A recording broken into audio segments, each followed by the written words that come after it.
Muy buenas visitantes, bienvenidos de vuelta al canal. Hace poco conseguí este mando poco común de la Dreamcast y como todo dispositivo que entra en la mazmorra ha pasado por un proceso de limpieza y mantenimiento. Así que he aprovechado la ocasión para mostraros cómo llevo a cabo dicho proceso. Espero que os ayude. Bienvenidos a la mazmorra de Isaac.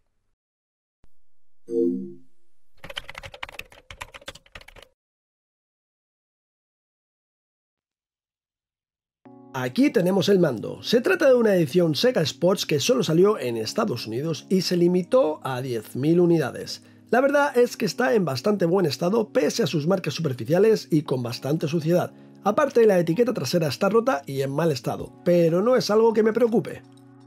Vemos más suciedad por aquí dentro y los tornillos ya oxidados. El cable está bastante más sucio, pero al menos está entero y sin mucho desgaste. Visto todo esto, vamos con el desmontaje. Abrir este mando es bastante sencillo, solo nos hace falta quitar 6 tornillos y ya podemos retirar con facilidad la carcasa trasera.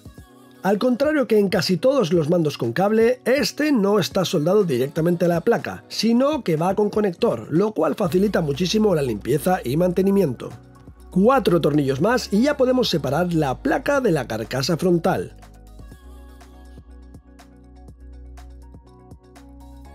Llegados a este punto podemos retirar todas las almohadillas y botones. Y es cuando aparece una pequeña pieza plástica rota, la cual localizamos su posición para poder reparar más adelante. Lo único que nos quedaría es quitar los gatillos, los cuales tienen un tornillo cada uno y están encajados a la placa por pestañas. Lo importante en estos casos es separar todas las piezas posibles, dejando plásticos y almohadillas por un lado y electrónica por otro. Las partes plásticas, o sea, las carcasas, botones y almohadillas, pasarán por un lavado con agua tibia tirando a caliente y jabón. Yo suelo utilizar el de la vajilla, que limpia bastante bien y aparte es un desengrasante suave. Como veis, hundo la pieza entera y luego con cepillos voy dándole por todas partes, incluidos los agujeros y recovecos, usando un cepillo grande para la limpieza general y uno de dientes para las partes de más difícil acceso, como los huecos de los botones, que son las partes donde más difícil es quitar la suciedad. Hacemos el proceso con todas las carcasas y partes plásticas, quitando el resto de la pegatina que teníamos en mal estado.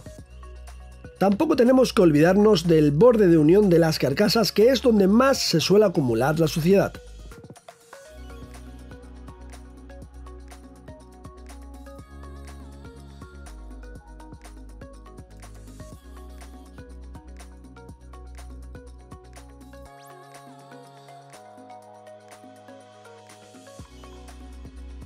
Y por último, repetimos con los botones y almohadillas, las cuales requieren más precisión a la hora de limpiarlos debido a su tamaño.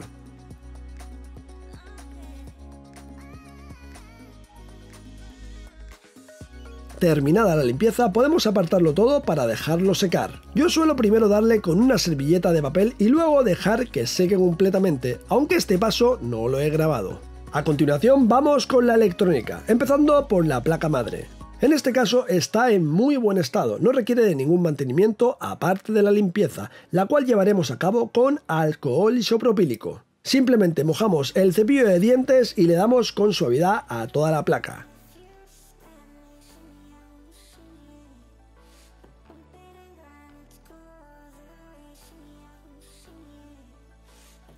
Para la zona de los botones utilizaremos un hisopo con alcohol isopropílico, donde presionaremos bien para que las zonas de contacto queden totalmente limpias y libre de residuos. Los gatillos los limpiaremos de la misma manera que los botones, centrándonos en las zonas que acumulen más suciedad.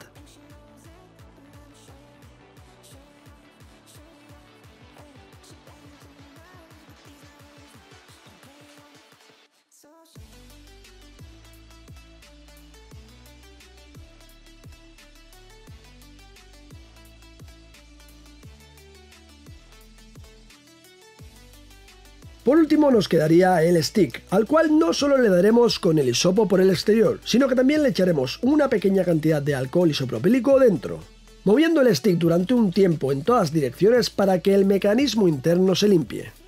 Ya hemos terminado con la limpieza de todos los componentes, ahora tocaría reparar las piezas rotas de la carcasa. Al principio nos encontramos con una pequeña pieza plástica, pero en el proceso de limpieza cedieron otras 2 piezas. Por eso hay que tener cuidado al limpiar por si hay algunas piezas débiles que podamos romper, como ha sido el caso. Las partes a unir deben de estar totalmente secas después de la limpieza. Luego aplicaremos cianocrilato en una de las partes y presionaremos en la posición correcta por al menos 5 o 10 segundos y dejaremos secar completamente al menos 5 minutos.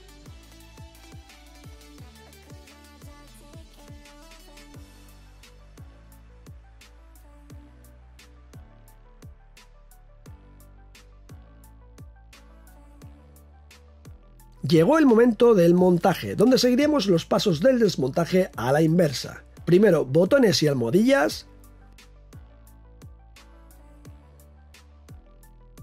Luego los gatillos con sus tornillos y el stick en la placa.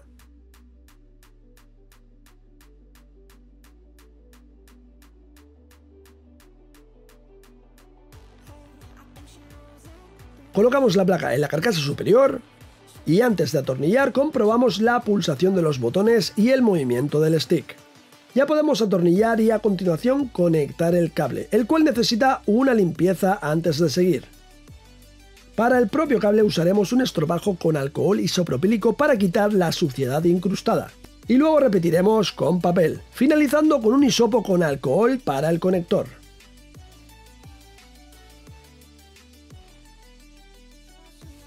Ya podemos conectar el cable en la placa, posicionándolo correctamente para poder cerrar el mando.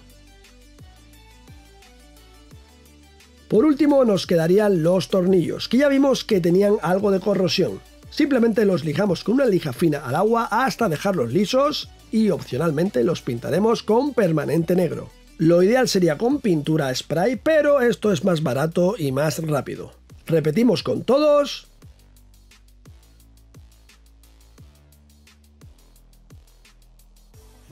Y ya podemos cerrar el mando y atornillar. Y así quedaría la nueva adquisición de la colección.